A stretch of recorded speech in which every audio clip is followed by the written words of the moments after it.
This is the casino capital of the world. Every year, billions of dollars are won and lost in its opulent gaming halls. The government relies on gaming for more than 80% of revenue. And this addiction to gambling wasn't a huge concern, at least until Macau's luck ran out. The number of tourists in Macau fell to virtually zero last month. Macau's gaming revenue plunged 46%. The streets in Macau at the moment are pretty quiet. International travel bans during the pandemic crippled the casinos, and gambling revenues struggled to recover. So some people want Macau to bet on a different future before it goes bust. I'm Giselle from Macau. My whole childhood is like, oh, we're a gambling city, like everyone comes here for gambling. Giselle thinks Macau has more to offer than games of chance. She left to study accounting in Australia, but she does want to return if there are career opportunities in new industries, like financial services.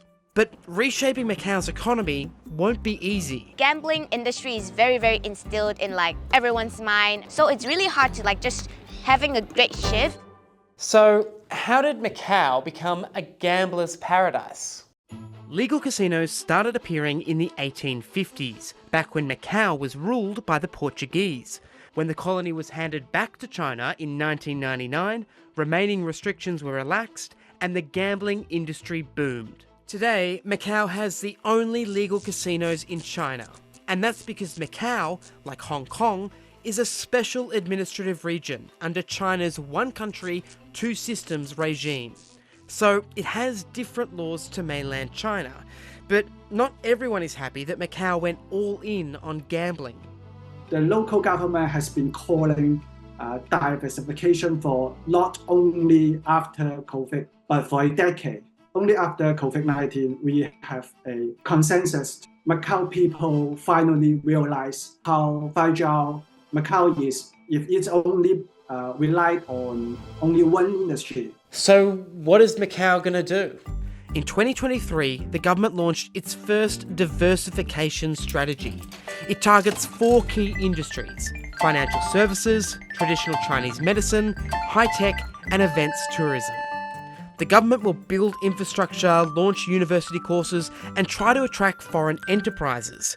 Meanwhile, casinos will expand their non-gaming operations. I think the government realized that it's not sustainable to rely on a single industry. So we're investing more in other industries so like they have the potential to grow. We're trying to do it gradually, obviously. We're not cutting off the gambling industry like immediately.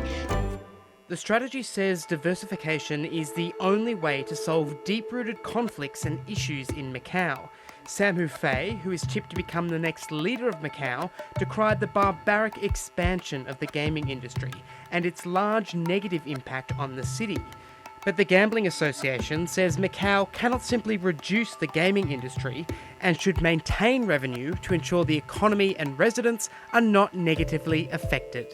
People also questioning the future of the gambling industry. To what extent the government want to downgrade the size of the casino, because there's a lot of local people working for the casino.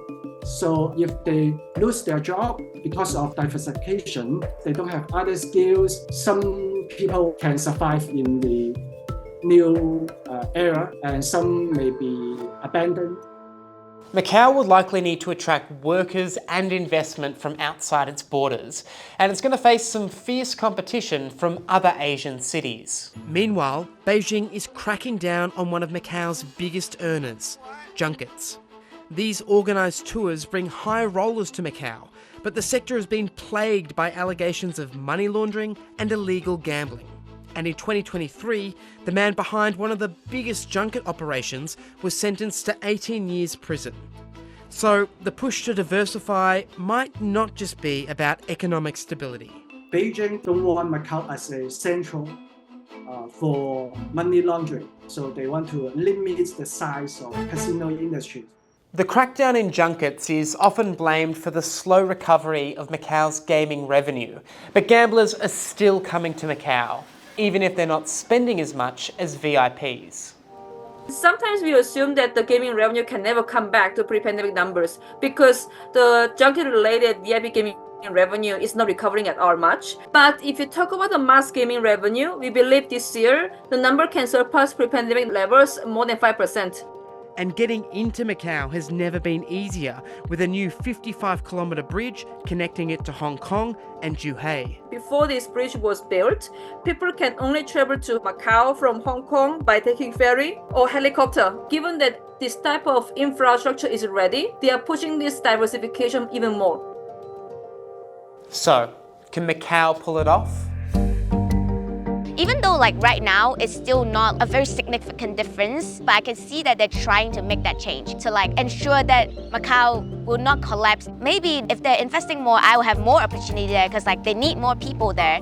That's definitely actually one of the big factors why I would decide to go back. So I would like give it a shot.